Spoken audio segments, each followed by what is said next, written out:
beautiful people. Hello, hello. Hello, hello. Welcome to Tiny Toys Tuesdays, episode 20. Another Number day. 20. So today we are going over all of the new GHB battle plans, just kind of breaking them down a little bit, going over them. Who's good with them, who's not good with them, that type of thing. We will start with the news and what we're up to. Both Cameron and I had a RTT this weekend at a local store. Needless to say, Cameron did pretty It was well. fun. Yeah. Cameron got first. I somehow managed to pull second out. No idea. Oh, you pulled second. I did. I beat Jet in points. Hmm. I played my butt off that last round, so. But yeah, pretty good day for House of Hobbies, so that's good. So, and also, we'll actually get to it in a second. So let's just go over the games real quick. We first started with Every Step is Forward. This is the retreat charge one with the weird deployment. I love this one so much. I like it other than the deployment. It's a weird deployment. That 2-inch deployment on the sides is super weird. But my match was against OBR. I played Doug, who I've played many, many times. And I ended up just coming out on top.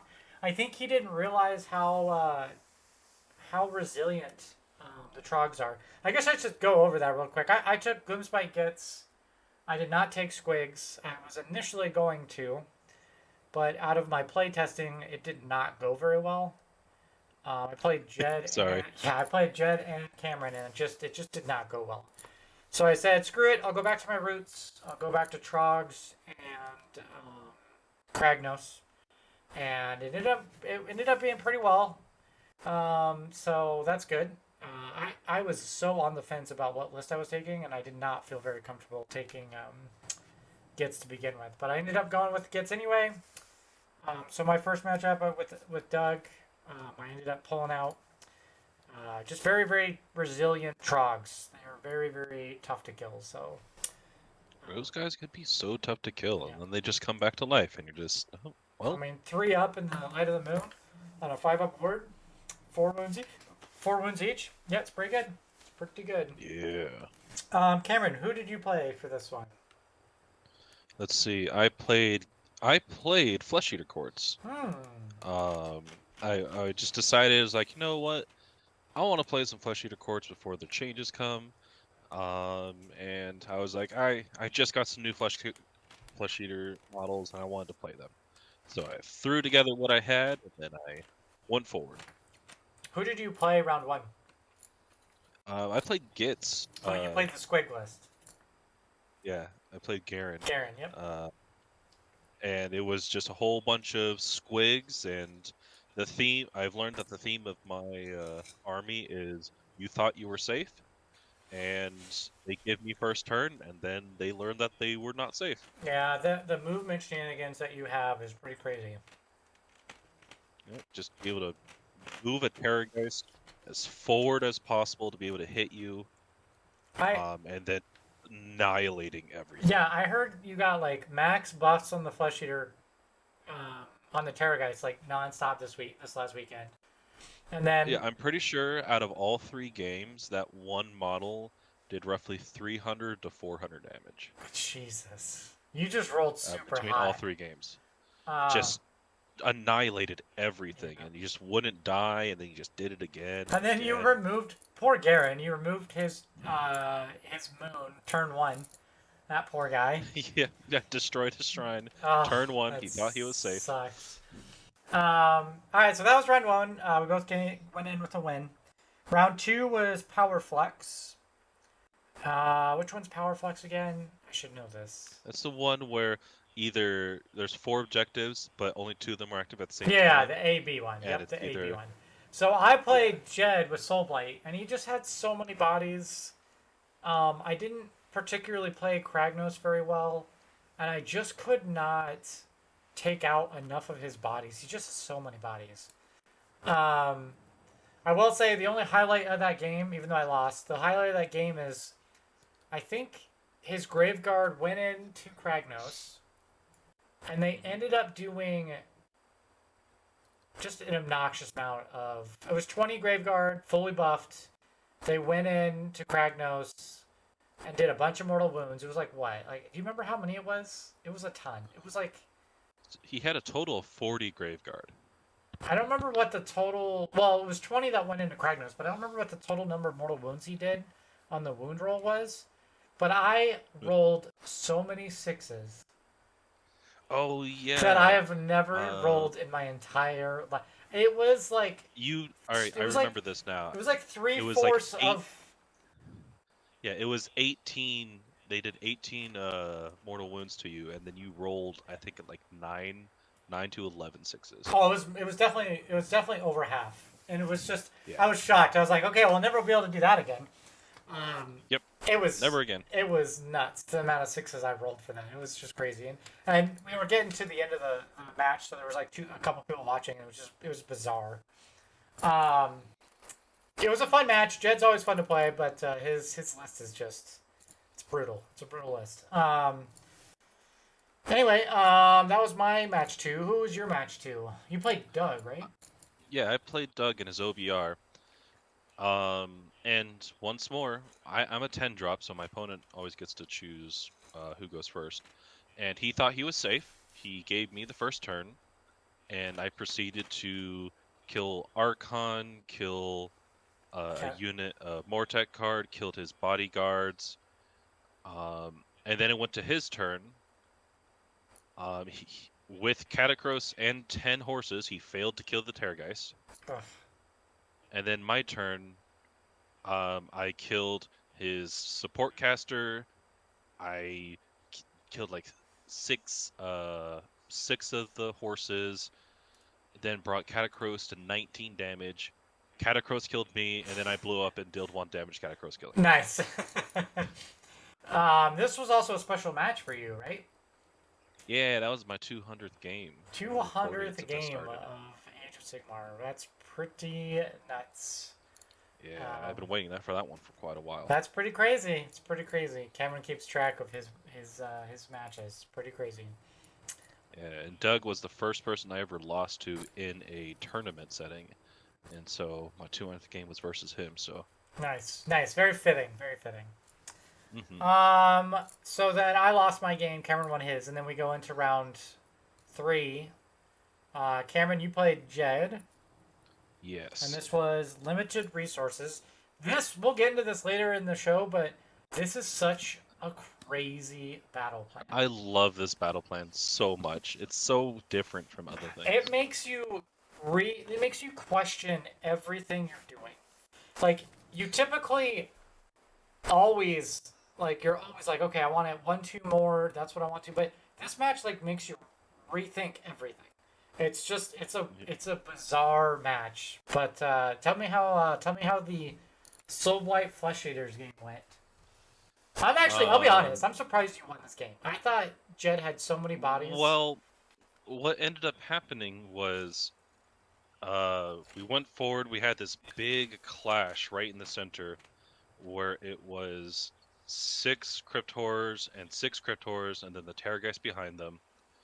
And the first clash, it was my turn. He thought he was safe. He countercharged me because he was Legion of Night, so I wasn't able to get into anything big. But he didn't have any of his guard forward. And so I killed his dogs, and then the Terrorgeist and another Crypt Horror did like 30 damage to his 40-pack of zombies. And he was within 12 inches of the chair, so the zombies ran away. Okay. Then during his turn, he got all of his guard forward, and he got Manfred into the Terrorgeist. He failed his roar, and then the attack twice. Yeah, he failed his roar.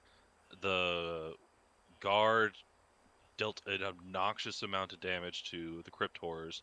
I think they had like 1 or 2 models, like 1 model left, I think it was. And then the Terrorgeist went forward and completely killed both of his Graveguard units. Wow. That Terrorgeist MVP of the weekend. My goodness.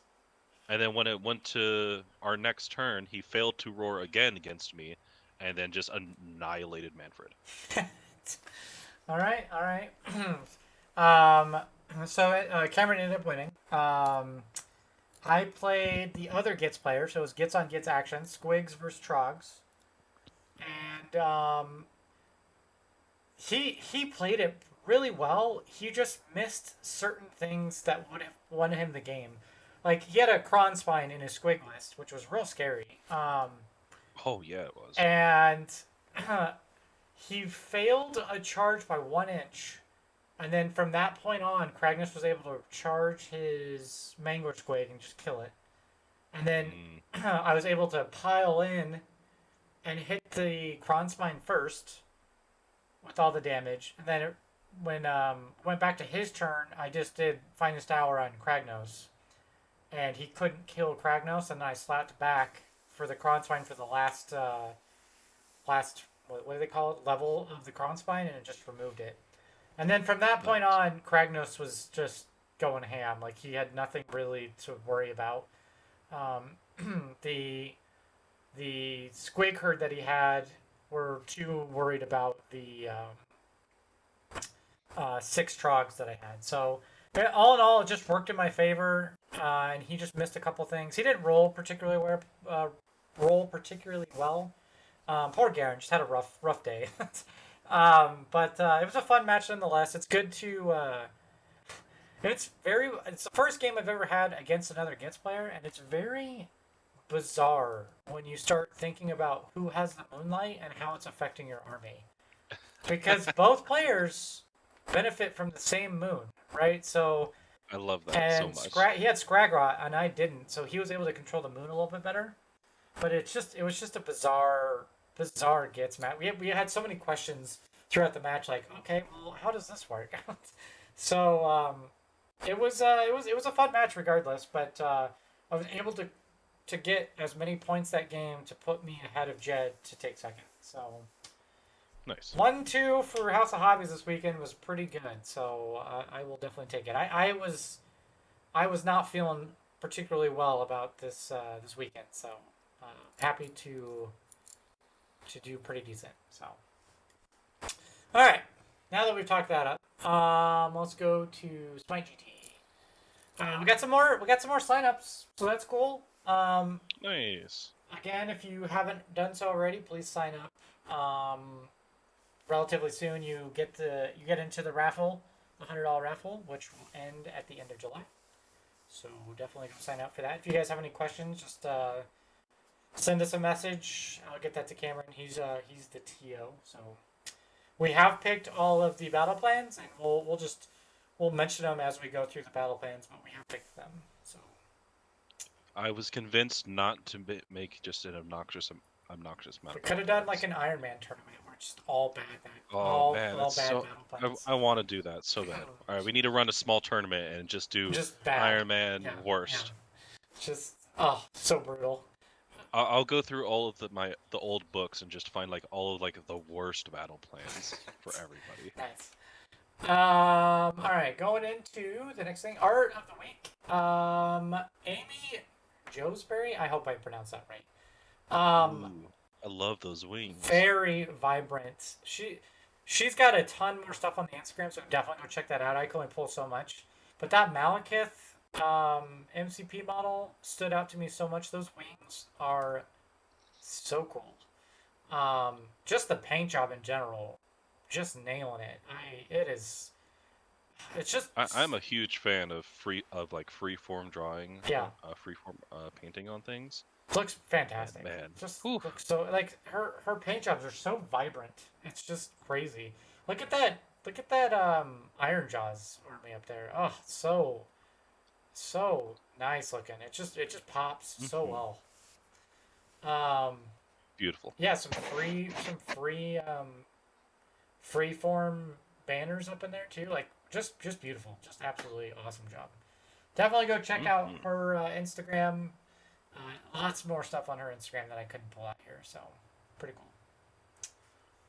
All right, let's go to the overview of the new GHB battle plans. They are all brand new. There's none that were taken beforehand. I do think these are some of the best and most unique battle plans they've had to date. I agree. I There's really like obvious, Battleplans. yeah. There's obviously like a couple that are like, that's gonna be a no for me, dog. But I don't know what you're talking about. Icefields is oh the my best gosh, battle spell. Icefields. It's actually not that bad, but I still don't think it's a good one. I think it's hilarious. It's MVP, the best. But definitely the most or the best battle plans they've had to date. I think they definitely they're getting much better at writing these battle plans. I think. Definitely a wizard focus, just like the mechanics for the GHB. But there's also some anti-wizard ones too, so we'll get into those. The other thing that's really nice too is the majority of the battle plans have decent deployment zones. Thank God. Yeah. There's one or two of them that are still real bad, and I don't recommend they keep doing. But for the most part, the deployment. You win some, you lose some. Yeah. Yep. Yeah. I mean, they got to be unique at some point. They got to do something a little bit different, but I still think they're a miss. I think the deployment zones on a couple of them are still a miss. But all right, I'm just gonna get my. Do you have anything else, Cameron, for just the overview? Nah. Okay. Most of it's going to be during it. Okay. Icefield's amazing. That's all I have to say. And we'll go over it. Yes. All right. So let's go into the first one. Every step is forward, and this one is in the Smite GT. We did pull this one for it as well. I don't like the deployment here. I think it's a bad deployment. It does reward you for risk reward, I guess. You only have a 2-inch deployment zone on these like On the little small outpost yes, right there, yeah. it's only 2 inches. Yep. I really like this one. I've played it twice so far, So and it's just I don't know what it is. It's just let's get into the good and bad. So first, some of the good, basic scoring. So 1, 2, and more. You control 1, you control 2, you control more, and your battle tactics. simple, easy. Simple and easy. There's nothing else that's crazy. The thing that's crazy on this is the retreat and charge. So if you charge, all of your models are considered an extra model. Correct? Did I do that right? Yeah. Yep. Mm-hmm. The problem with this is if you retreat, you don't count for anything. And I would say, in general, this is fine. But this does affect some armies that get... Like, for instance, Night Hunt, this is bad. Because... Both yes and no. It's really good on the initial because there are going to be more models. Correct. But they can't benefit from their cycle charging as well. They can easily fix this, I think, if they like FAQ'd it to where they took out if a unit retreats until the end of the turn, models in that unit cannot contest objectives. If they changed that somehow to where Night Hunt or like Sons of Behemoth or OBR, like for the retreat and charge stuff, that those things could benefit, especially Night Hunt. Like your whole shtick is to retreat and charge. I disagree. I think Okay. they should keep it even with Night Hunt. Okay. I mean, I think Night Hunt definitely suffers from this matchup, but Yeah, but I also think that they benefit from this because that charge ability. for the Because first they are turn, small. They are small units, so they don't have that many models. You could argue that back and forth. I mean, I've seen 30 chain rasps before. Okay, that's fair. But You're not using chain rats to do damage. correct. So. But I'm just saying, I just feel bad for Night Hunt players because their whole point, like you get to round 2, and you just don't retreat. Like that's your whole mechanic. Like I don't know. I think if they were to reward it somehow to make them get that, I don't know that. I feel bad for Night Hunt players. I think it's beautiful as it should, and I am a firm believer that not all battle plans should be balanced for every single faction. I agree with you. There's going to be a lot that just don't work for your army, right? And this is one that just doesn't work for Night Hunt, and it is what it is, right? All in all, I think this is a good battle plan, and I think we'll see it in mini tournaments. So plan to see this one. Great. It's one of the balances. Yes. Balance ones. Plan to see this at the Smite GT. Yeah. All right.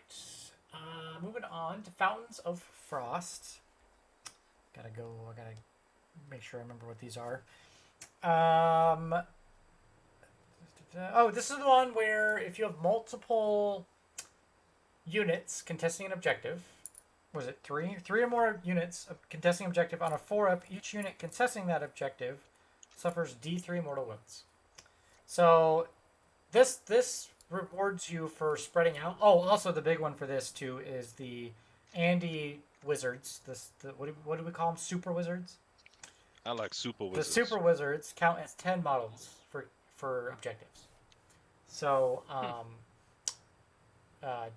this one rewards you for having the locusts as well as kind of spreading out your army.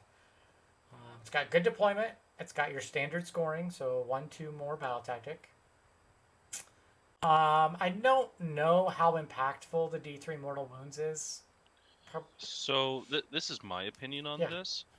I think this is a great battle plan. Let's see. It is a great battle plan except for round 1. Why so? Because you're gonna put, if you are an army with a lot of units, you're gonna be putting your models at the front of this objective, and because all the objectives are right next to are right there, that means if you want to deploy forward, it is almost impossible to not have 3 or more units on at least one of them. And look how close you are. You're pretty scrunched up to that deployment zone. Yeah, and it's possible to be hit multiple times by those objectives. And if you don't go first, that means you cannot help but have a chance to get hit by because it happens at the end of every battle shock phase. Keep in mind, it is on a 4-up, so it's gonna go off half the time. So yeah, but that just means that if I'm my opponent, I'll go first, and I have a chance to do a free D3 damage to your entire army. True. Like that can hurt a lot of armies. And it's at the start of each battle shock phase, which is a key piece there because you could lose more during the battle shock phase. This is interesting, but so the only thing that this doesn't help are armies that don't have locusts, right? Because if you don't have one, you're not going to count as 10 on a point, which can be pretty feel bad. But I will say, how about the new fly? Doesn't Feck have a new flying locust that like picks up units? So he's not a locust, but so what it is the flayers. Their new war scroll allows them to pick up small heroes with them. That's pretty good. And drop them off. Pretty good for this. It's not legal till September. True. But I mean, that's what you want. If you have a fast flying locust, this is a staple in this map, I think. Yeah, I think once those flayers are actually out, I think they have many things that you could potentially do with them. Is this tournament acceptable? I think it is. Yeah. It gives an advantage to whoever goes first, but it's not that bad. Yeah, and obviously, if you don't have any, like Blades of Corn, you're gonna feel bad on this one, right? It's gonna be a little bit of feel bad.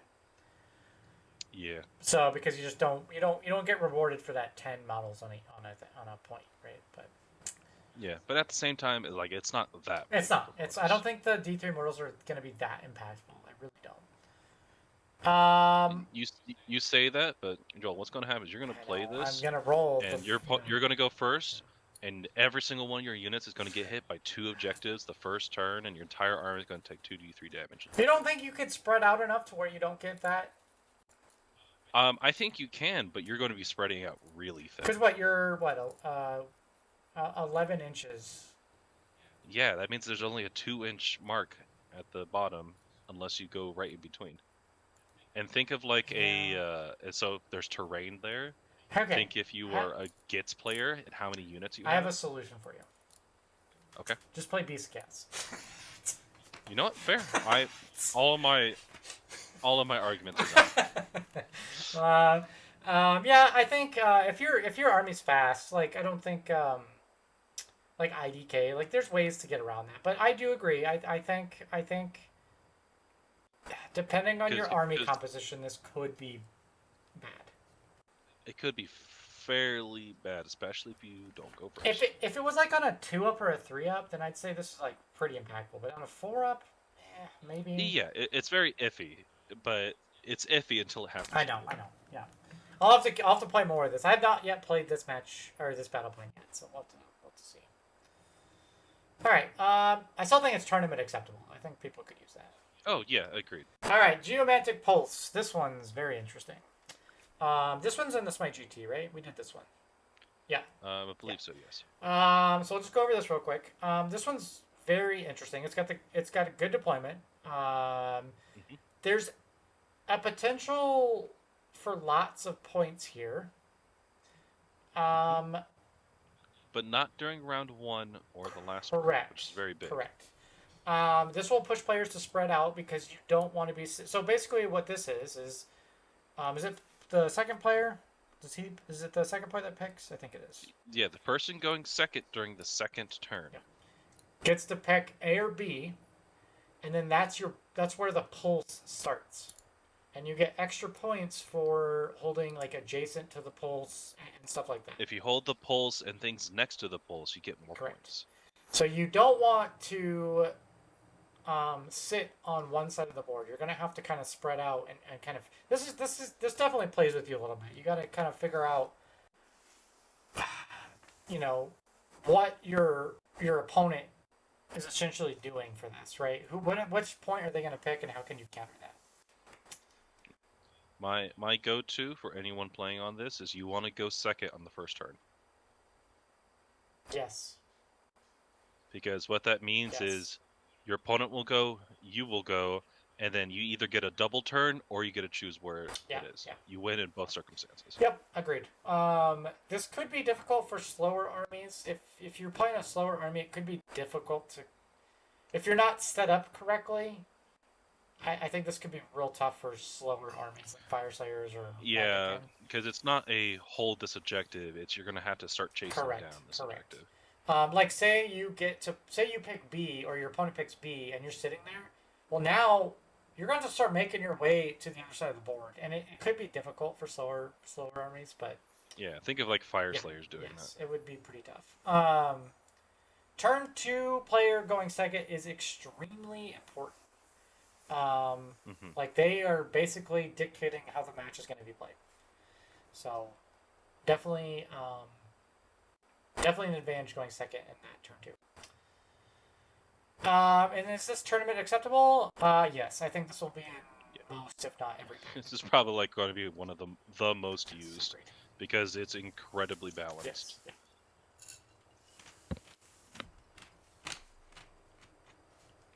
All right, so Geomantic Pulse. Let's move on. Limited resources. This is one we played. All right, this one's crazy. I love this one. It makes you play different. Oh, it makes you... I will say every single round, I had to rethink my strategy. I had to be like, okay. So let's get into this. Essentially what this is, I'll just read it because it's much easier to just read it. When a player gains control of an objective, they start to siphon the meltwater from it after scoring victory points. If the player whose turn it is controls an objective that they controlled at the end of the previous turn, that's important, they have siphoned all the meltwater from that objective. For the rest of the battle, that player cannot control that objective. So if you own an objective for 2 sequential turns, that objective is gone for you for the rest of the battle. Now, keep in mind, you can still contest your opponent on them, so they can't grab it. But you will no longer be able to get victory points out of that objective. So, a couple notes that I have for this. One, good deployment. Love the deployment. I do like the half and half. It's got the basic scoring. 1-2 more. Battle tactic, so no surprises there. The issue I have with this, and it came up in 2 rounds of my match. I don't know if it came up with you because you and Jed, obviously are good players, but in the two rounds that I had, we definitely had a problem where we couldn't remember who was controlling the objective or who scored victory points off of it. So Well, we did come into that problem too. okay, You need to be able to. What I recommend is you need to be able to find a way to be able to mark down correct. which ones. And that's what I have here too. Players will definitely need to figure out a way to track objective control because there was definitely an issue where I was like, okay, well, wait, who controlled that? You definitely have to remember and mark this in this battle plan. I love this battle plan because it plays mind games with you during the match, and you have to really like it was actually funny because when I started the game, I controlled both of my objectives turn 1. But Garen, when he played this against me, he actually sat off of the point for the first turn. Mm-hmm. So that way he could get 2 turns, like turn 2 or turn 3, holding that objective in his territory. So wildly different ways to play this, and it was incredibly just mind games or playing in your head about how you can make sure you get the most out of this. What you don't want to do in this battle plan is take all the objectives.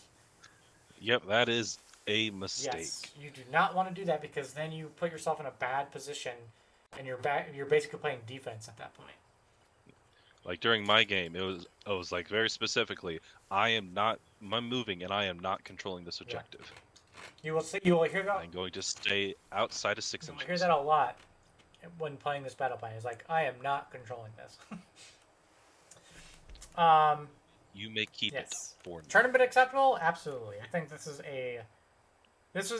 one of my favorite battle plans in the GHB. I just think this is such a different way to play the game. It's awesome. Anything else on this one, Camaron? No, I think we're good. I love it. You too. I really like that one. I think I was really close to putting this into the GT, but it's not. Lines of communication. I hate this one. This one is the command point one. So essentially, at the start of each battle round, after determining which player will take the first turn, the player taking the second turn can pick a phase to disrupt, whether it's the hero phase, the combat phase, the battle shock phase, whatever. During that battle round, each time a model in their opponent's army issues a command in that phase, their opponent must roll a dice. On a 3-up, an additional command point must be spent. This is rough. Yeah, I don't like this one. There's a number of reasons why I don't like this one, but let's go over some of the basics. One, it's got good deployment. Check. We're good there. Yes. It does have basic scoring. There's no gotchas there. Yep, 1, 2 more. 2 more battle tactic. The issue I have with this is how many times is this going to be forgotten during the round? It's going to be forgotten until I remember it benefits me. Correct. And then like this is gonna be, and then by that time, if someone forgets, it's already too late. And then like, what was the point of this match, right? And then the problem is that this just so hurts of the person going first to such an enormous degree. Like, and then there's some armies that require those OBR. OBR, Flesh Eater Courts. Like, there's so many. Imagine playing just against require those things with this. I mean, how does Total Eclipse? You got to spend what, 3? Like, how? That is on a 3. It requires gross. 3. That is literally gross. Oh, I just don't like this. It's just not a good. I just don't like it. And honestly, it's even worse because it's based on a dice roll, right? It's on a 3-up. They have to use it. Like, I just don't like it. So. This is one of my least favorite. Yes, correct. Mine too. And you will most likely not be seeing people playing this in tournaments, mostly because people will complain very loudly about it. Yeah, it's just a bad battle plan. All right. Moving on. Nexus Collapse. This one. What's this one? Is this the one where if a wizard dies, No, it no, explodes? no, no, no. This one is the at the start of each battle round after the first, after determining which player will take first turn, the player with the fewest victory points. It's basically a catch-up mechanic. Can choose Okay. to collapse up to 2 objectives. If both players are Oh, tied on victory points, the players roll off, and the winner can choose to collapse 1 objective. In addition, roll a dice for each unit within 6 inches of any collapsed objectives. On a 4-up, that unit suffers D3 mortal wounds, and then you remove the objective. We played this. I played this against Jed on on a practice game, and was completely he either he rolled 1, 2, or 3, so it wasn't he wasn't affected by it either. Like the D3 mortals he wasn't affected by it, or he just saved the mortal wounds with his soul light army. Like it just wasn't it wasn't it was like meh. it's the destroying objectives. Those are horrid. So this does play a catch-up mechanic for someone that's losing. So again, good deployment, basic scoring. Um, the catch-up mechanic can also be a strategy. You almost, in some cases, people are going to learn to play this where they're losing on objectives, and they know they can control the board, so they can get rid of them. And make it easier for them to be in a defensible position. You know, like if I'm playing this and I'm like, let's say Maggot Ken, right? I'm gonna purposely be behind 1 turn, so I can collapse 1 to 2 objectives. So now I'm kind of Yeah. controlling where the board is and how it's being played. So I like it. I think we'll see it in tournament packs, but I don't love it. It's Agreed. I don't know, like the mechanic I think isn't I would like it more if there was 8 objectives. okay, I could see that. But the fact that there's 6 objectives means that you can go 3 turns and then there's no objectives on Correct. the map. It's pretty wild, but yeah. And then it's just your whoever has the better book tactics gets the points. Yeah, it will come down to that, yeah. I think the G3 Mortals is definitely not very impactable. No. So I don't think that's a big deal, but boy, this one's a different one. It's a different way to think about this match. I like what they were doing here. I just don't love it. I do like it, but I don't love it. I love catch-up mechanics, but I just don't think this works. Yeah, I think it's too impactful. Yeah. Yep. Okay. So, do I think it's tournament acceptable? I do, but I don't. I can see tournaments Yeah, doing but it. I don't think. I don't love it. I don't definitely love it.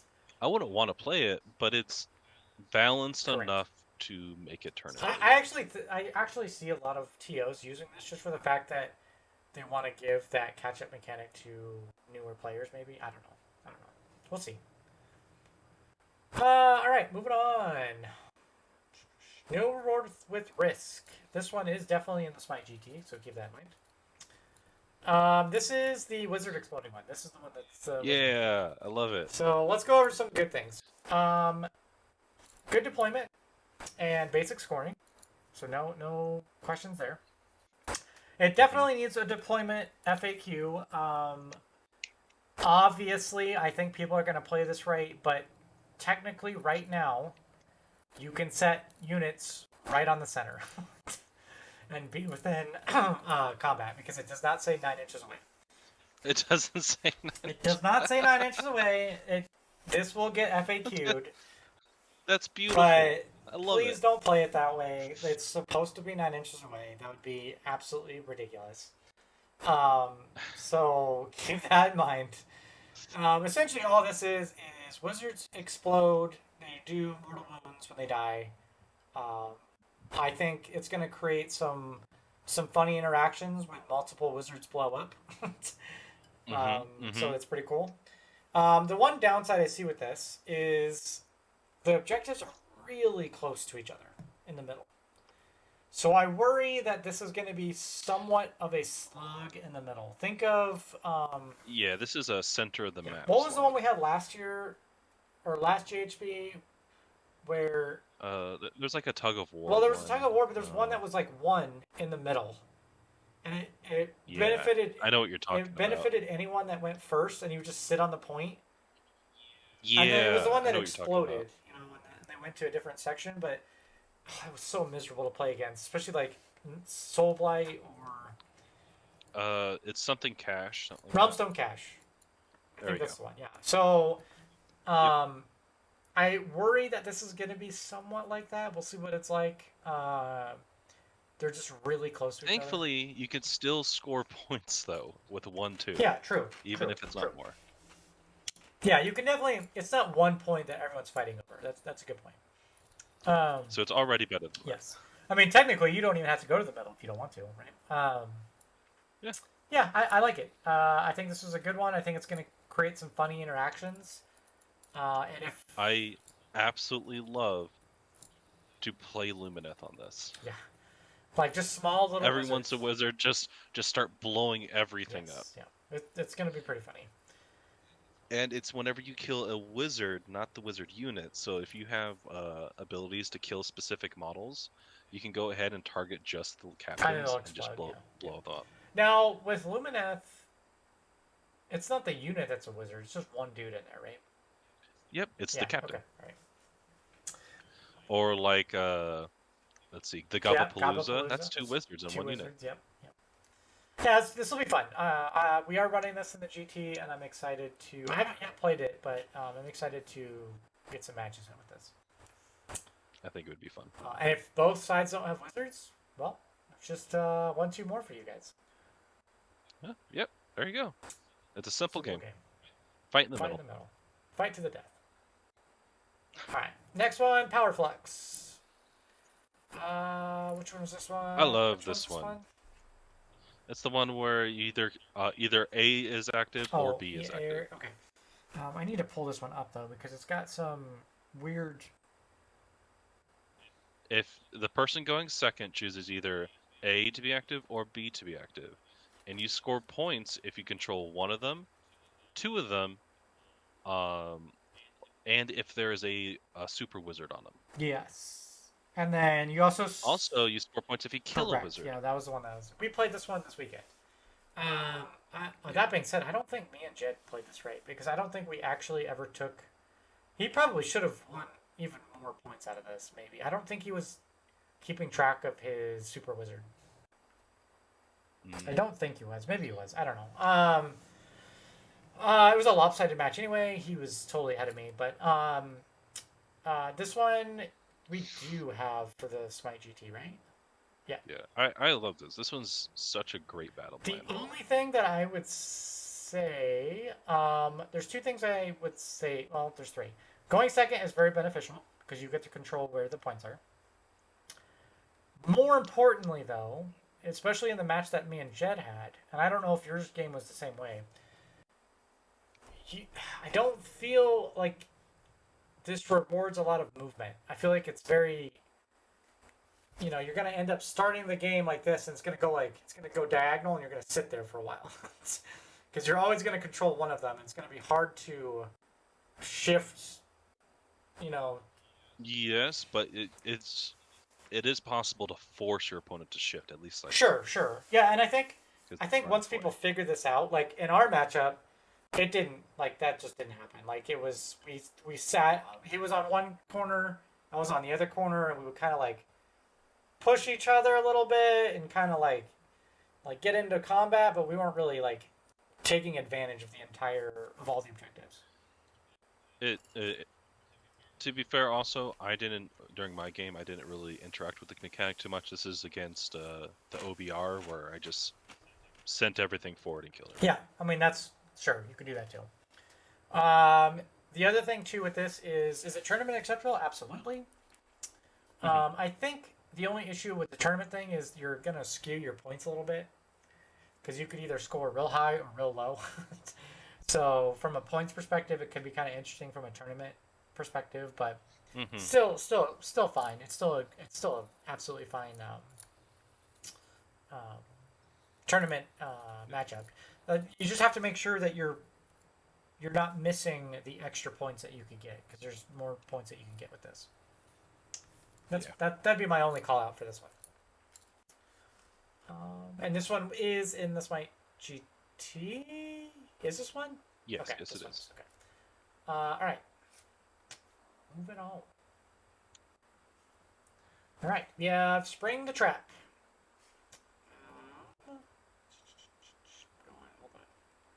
Okay. So good deployment, basic scoring, 1-2 more, battle tactic. This is the one where you pick up units. So let's just get this out of the way right now. Technically, the way it's worded right now is you can pick up your enemies' units, but please don't play it that way. That's not the intent. If that was the case, you know what I would do? I would run Bellacore, remove their units. They come on the board. I Bellacore them, and now they're completely useless for until they get to the last round. Obviously that's not the way they intended. It's your units. I will say this is an interesting mechanic because it makes you double check the way you set up. Because boy, if you set up wrong in this one, and they pull units that they can, they've got some type of charge shenanigans or something like that, it can be real brutal.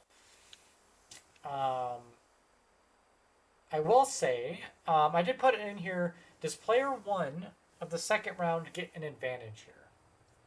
Yes, they do. They get a pretty good advantage too, Yes. because they can go ahead and deploy the people that they put on the side right next to the objectives, which will make it so that your opponent can't put their 100%. units down there. So, is this tournament acceptable? Yes, but I don't love it.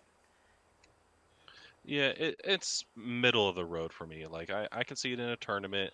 It's not horribly egregious. I still like it, but it's not It definitely rewards. It can skew pretty. It definitely pretty rewards heavily. that player 1, man. Could you imagine, not that they couldn't do it already because of graveyards and stuff, but Soul Blight or something that's got horde armies, and they just plop them down on the side objectives and be like, okay, have fun. Yeah.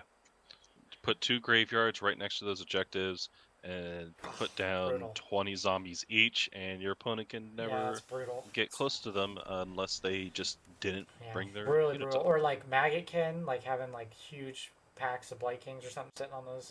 It's brutal. Brutal. So it's tournament acceptable. I think we'll see it, but I don't love it. You will not see this one. Although we did go back and forth on this one quite a bit. I still like it. It's not my favorite. All right. Moving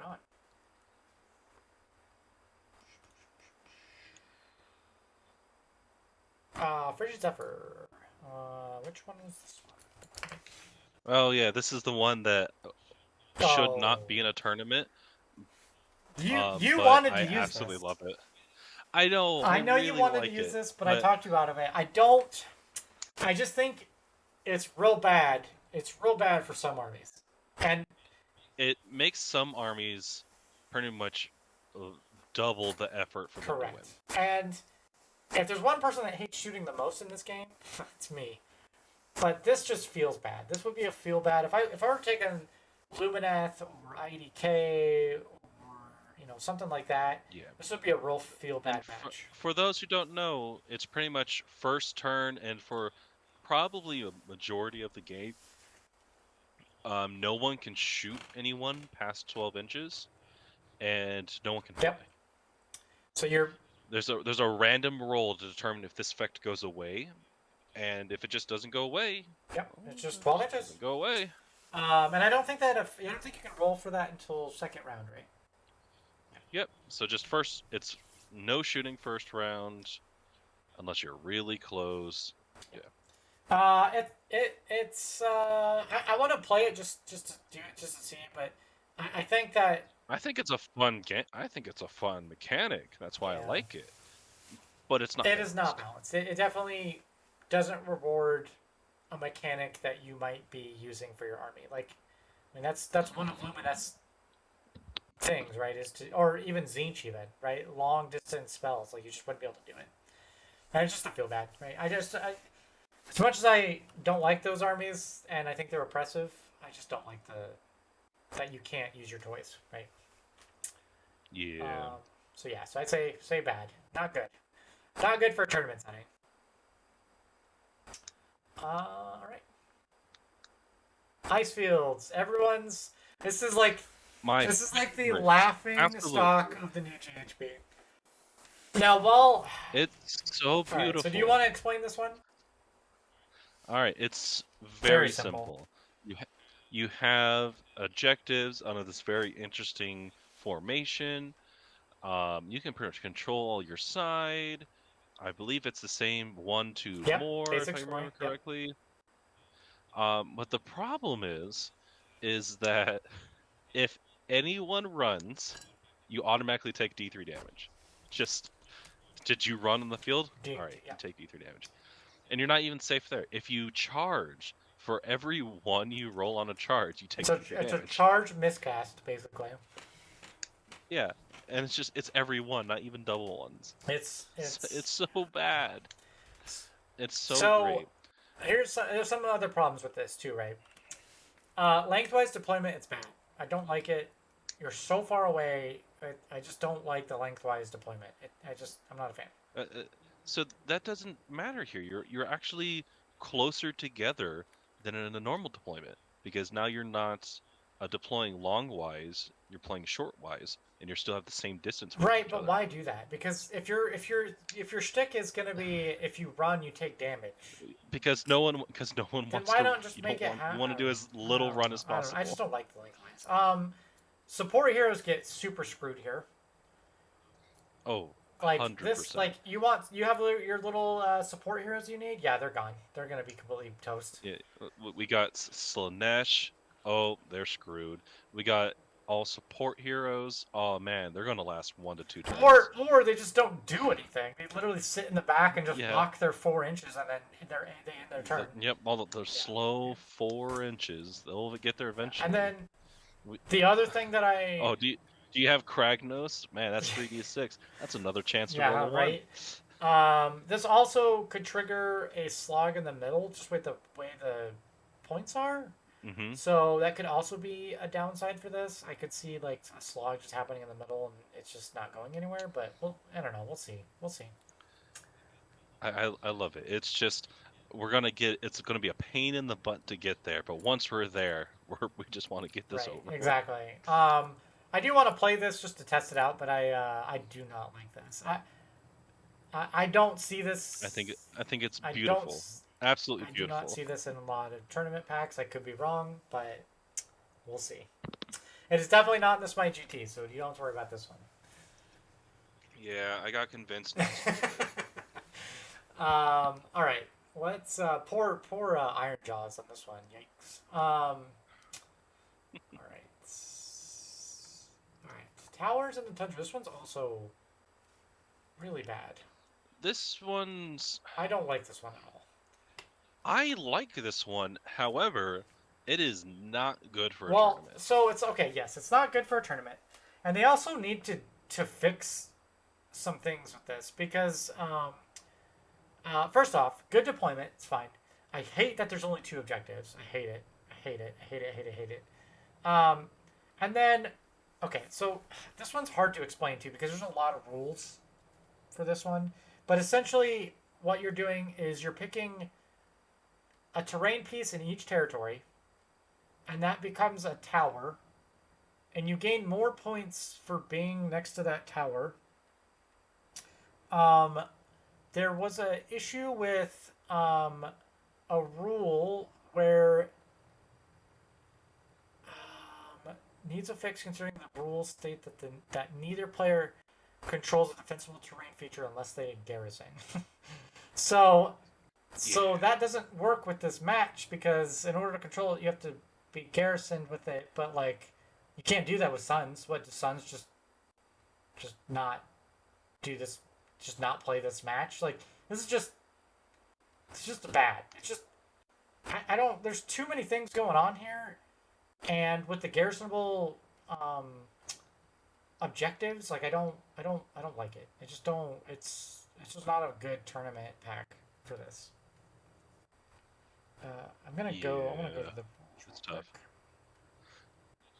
It's just two things are garrisonable, and they have to be defensive Correct. too. So, if your opponent sets up the defensive terrain, and he can take advantage of like the defensive terrain really well to his favor if he knows what he's doing. Yeah, you can't. Yeah, I just don't. Score 2 points if you control the wizard's tower in your territory. Well, again, you can't control it unless you are garrisoned in it, and some things just aren't going to be able to do that. I don't. I just it's. Yeah. So Sun's Behemoth, no. Like if you walk up to a Suns player, just like yeah, okay, I guess let's just go get a beer. I guess like I don't know. Yeah. I don't know. I don't like it. I don't like it. Not a fan. Which I'm not sure if it gets rid of it. But if you go ahead and you do your monstrous action to destroy a piece of terrain, does it make it not defensible anymore? Yeah. So if you have a monster in your opponent's territory, you could just delete their. Does it say anything about that? Like where you can't? It's you delete the war scroll. It depends on if the defensive terrain and all that is on the war scroll, which you can argue it's not. But do you see, like, even talking about this, right? You roll up to a table and it's not clearly defined on how to play this. I feel like this is going to cause so many problems. At the end of the day, I don't think we're going to see this in any tournament pack. I do not think this. It just skews so much for some players and not the others. And I like what they were trying to do here. It's just this was just a miss. It was just a miss. I like the creativeness that they were trying to go for here, but it was just a miss. It's just a miss on the. This is either my worst or second worst battle plan of the pack. So unfortunate. And I'm also thinking like, all right, if I play Flesh Eater Courts and I am defensive, I can put the defensible terrain right in the corner of everything. Yeah. And then go ahead and put my chair down, and because I can garrison, I can make that the wizard's tower. Yeah. Okay. Yeah, just not a fan. Not a fan. Sure. All right, moving on. All right, so recap. Some things that so the way I listed them, right, for 8 good, 4 bad, from a tournament perspective. Not saying that all of them are bad, right? Like, obviously you can use some of these just from a, just a game at your store or something. But from a tournament perspective, they're 8 good and 4 bad, which is really good. Which is really, really good percentage compared to what we were last GHB, which I don't think there were, like, it was, last GHB there was like 5 or 6 of them that everyone used, and that was it. Oh, I lost Camaron. Hold on. I lost your, oh, did you lose my audio? Oh, hold on.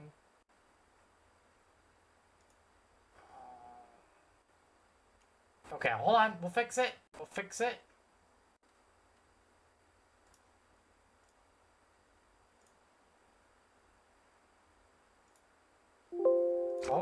Oh, no. Wait. My audio's working, Camaron.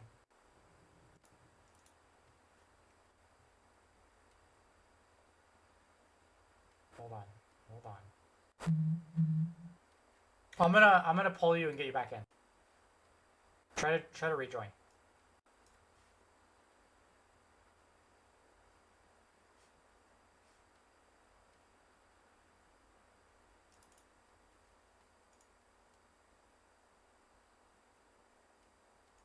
Well, we almost made it.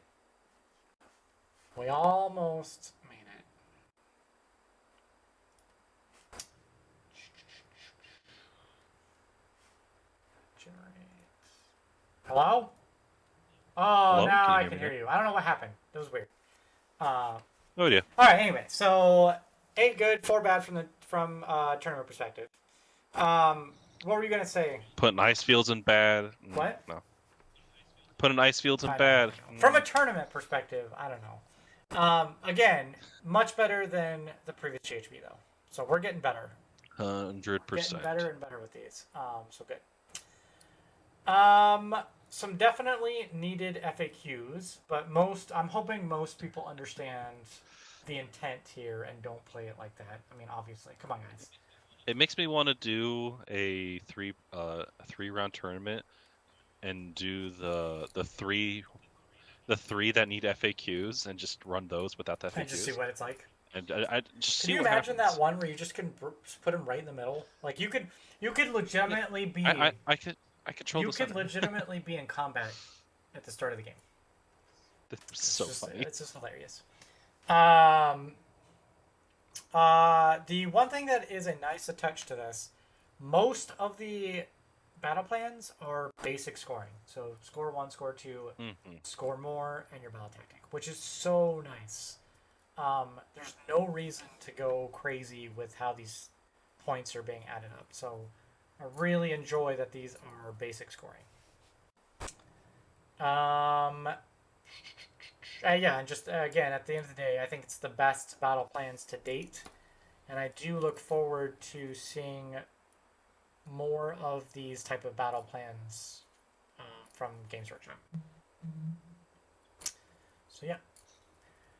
Any other thoughts, Camaron? I can't wait to play more. And supercasters are great. And the battalion that gives you more primal dice is the best. Yeah, good old primal dice. I'm creating a list here where it's I'm going anti magic. I'm going with the meta. I played Flesh Eater Courts with 6 heroes and four casters, and Spicy. it counts up. All right. That's it. That's all we got. Semi-short show, so I'm not sure what we're doing next week. We'll have to figure it out. We are. We should do the regiments of renown. Yeah, we can do that. We'll do that next week. We will go through all the regiments of renown and kind of figure out what's good, what's bad, some unique things around them. Some different things with regiments of renown. So that'll be a fun show. I think we can do that one. Anything else, Camaron? Nah. Right. It's a lovely battle pack. Yes, definitely. About time. I'm glad we got here. I can't wait to play more. Which is good because we have this for 12 weeks. 12 months. Yeah. So a whole year.